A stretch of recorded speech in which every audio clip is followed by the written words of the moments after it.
Good morning, nagyapunta diri sa Match Mechanic Talisay Cebu branch. So ang atong unit ron, mao ni kaning usa ka EcoSport human ni siya gahapon. So karon kanina sad ato ang jabordra ni lisanan ni siya og timing belt o water pump. So ang udo di ay is 97,679.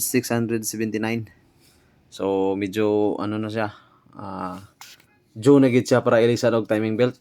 So abanti na ta mga guys para matunang masugdan. So mao ni siya atong unit ron, same color sa kagahapon na atong gihimo. Same ra gyapon ang job order. So sa unang buhaton na to, tangtangon na to ang negative sa battery. Mo ginay pinakauna na to guys. So diri nakita na to ang negative niya is parang nana siya mga corroded na siya. So ato na siyang limpyuhan. So pati niyang engine bay ato na siyang limpyuhan sad para inig-release na to sa atong unit, malipay sad gamay ang customer. So ato gina siyang limpyuhan. So ablihan na to. So mao na ni siya ang belt. So sa 97,000 mao gid ni siya ang belt hapit na gid siya maputol. So may gani kay na kanuna pa gid ang tagiya ni nga nakapailis gid siya og belt. Kay mga pila na lang siguro ni ka kilometer ang mabilin, maputol na ni siya. So mabuslod gid atong pitaka ni kung maputol na ni siya. So mogamit sa dadri og special tools. So mao na siya atong gamiton. So sa mga Ford Focus, Fiesta, EcoSport, so naagi na siya special tools kay kini mong gud siyang mga makinaha wala siya kunya. So kinahanglan kita mo gamit og special tools para ato siyang ma-timing kay og di na to siya mabalik sa timing. So dire nakuha na nato ang belt. So mao ni siya sa 97,000. So mao na niyo tanaw. Kuy, pirti na. Happy na gid siya maputol. Gamay na lagkuwang kwarta ng dami ani. So mao na siya.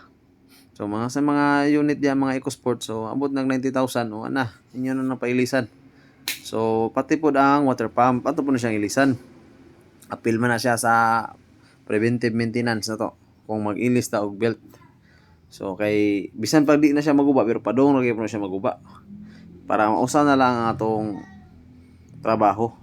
So mao na siya diri sa among shop. Basta magpailis mong belt, apil gid na siya sa among kwan. Isop gid na siya para iwas butas ang bulsa. So mao na siya. So dire tantang-tantang sa dire. Pakita sa nato tong naong bulingit para bawaan sa ba nga kita gid trabaho. Atik-atik ra pud ni ato gamay pod. So dire wala tay UGT, kita ra sa uloplay taron kay atong UGT gahapon ra man to. Nasa laing kwan, nana to sa i-assign sa line. So mao na siya. So atong timing belt, so di gina to kalimtan nga original gina tong gamiton. So mao na siya atong timing belt. So ato ikumpara sa daan. Hasta atong water pump ato nang gitaod. So mao na siya. So drive belt pod ato pod siyang itaod ng drive belt, ibaguhan po na to. So mao niyo, gay hapit na siya maputol. So mao ni atong bago nga atong itaod. So dire nahuman na nato taod ang belt hasta ang water pump.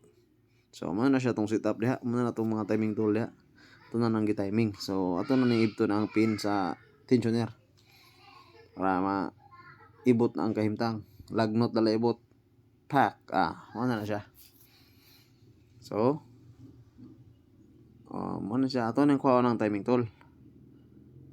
Hindi na to kalimtan kay ato pa man ang tuyok-tuyokon. Ini human na to taod ng mga belt kay basig na mo tukod-tukod ba. So ato na siyang kuhaon. Hindi na to nakalimtan. Pati po dito sa ilawom. Dito na to kalimtan ang nasa ilawom nga atong gibutang. Special tools para tuyok na to wala na siya yung sabud. So hindi na to kalimtan, ibalik po na to ang atong kuan. Tong bolt nga nakapuli kay hindi po na to ibalik na. Maagas to nga city human na to. Malimot ato. So di na to nakalimtan. So mao na siya. So dire nahuman na nato. So nakaandar na siya. So mao na yung andar. So ang engine bay sinaw na pod at tanong pong gilimpyuhan para ining release malipay pod ang tagiya. So mao na tuyok na klaro na kayong tuyok ko. So mao na siya ang pag-ilis sa timing belt. So daghang salamat. Bye-bye.